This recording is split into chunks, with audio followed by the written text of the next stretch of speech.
The morning air was heavy with the scent of damp soil as villagers gathered along the path that bordered Farmer Devre's land. He was an old man of patience and habit, known for his quiet ways and the rhythm of a life shaped by his crops and cattle.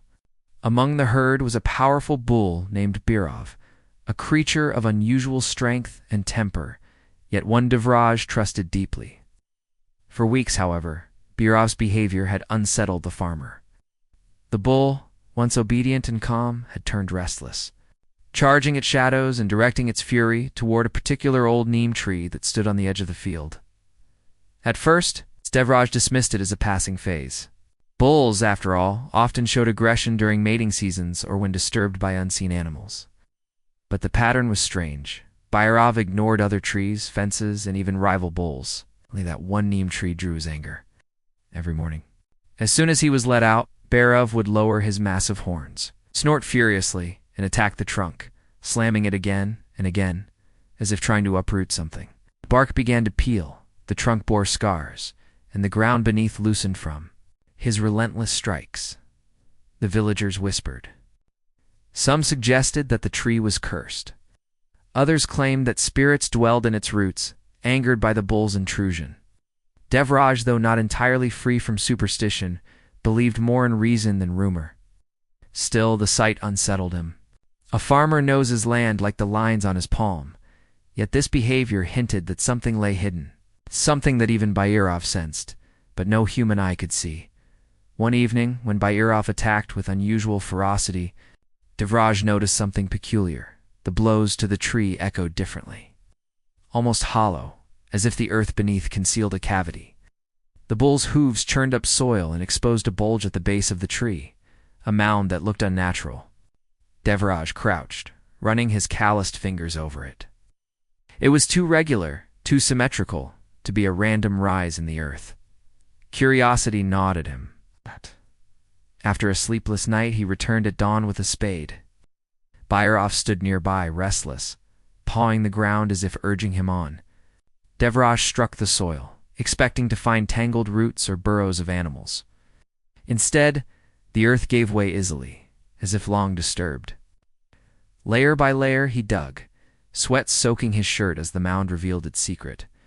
Beneath the roots of the old neem lay not stones or clay, but fragments of wood and metal, pressed tightly together.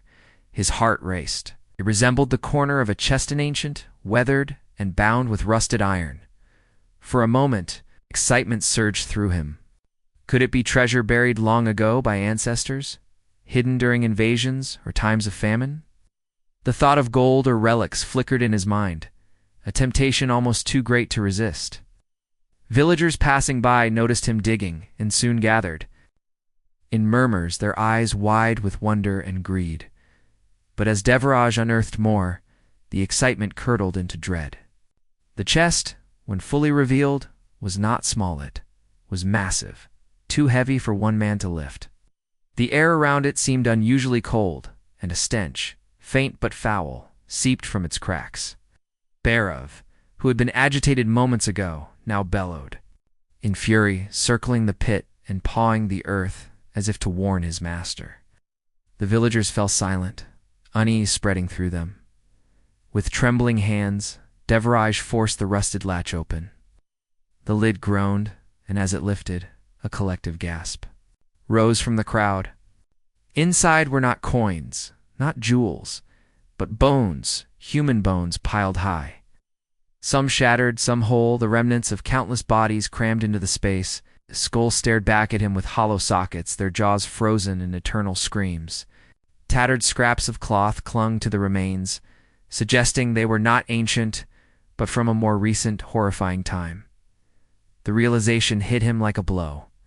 This was not treasure, but a grave, hidden deliberately. Stories his grandfather once whispered returned to him, tales of marauders who had raided villages decades ago, of landlords who punished peasants mercilessly, of secret killings that were never spoken aloud.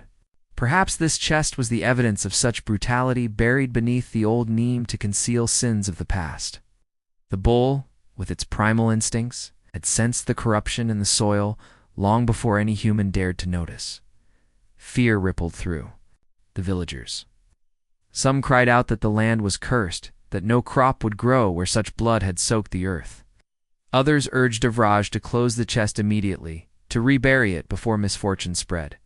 But Devraj could not look away. He felt both revulsion and responsibility, as though fate had chosen him to uncover what had been hidden for generations. Regret weighed heavy on him. He wished he had left the mound untouched, had trusted the bull's anger as a sign not to interfere.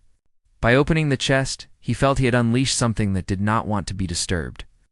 Bhairav, agitated beyond control, rammed the tree repeatedly until the trunk split and crashed to the ground, as though nature itself demanded the burial. Sight be erased. Authorities were called, and soon the pit swarmed with officials. Their gloves pulling out remains for examination, they spoke of mass graves, of crimes committed in forgotten conflicts, of dark chapters in history that still scarred the land. For Devraj, however, none of it brought peace. He could not unsee what he had seen. His farm once, a place of livelihood, and peace, now felt haunted. Every creak of wood, every gust of wind, seemed to carry whispers from the dead. The villagers avoided the place. Children refused to walk past at night, and the bull, once his trusted companion, ever calmed again. As though forever scarred by what it had sensed, Devraj often stood by the pit, staring at the gaping wound in his land, and wondered if he had made the gravest mistake of his life by digging. The tree had stood as a silent guardian for years, its roots locking away a dreadful secret.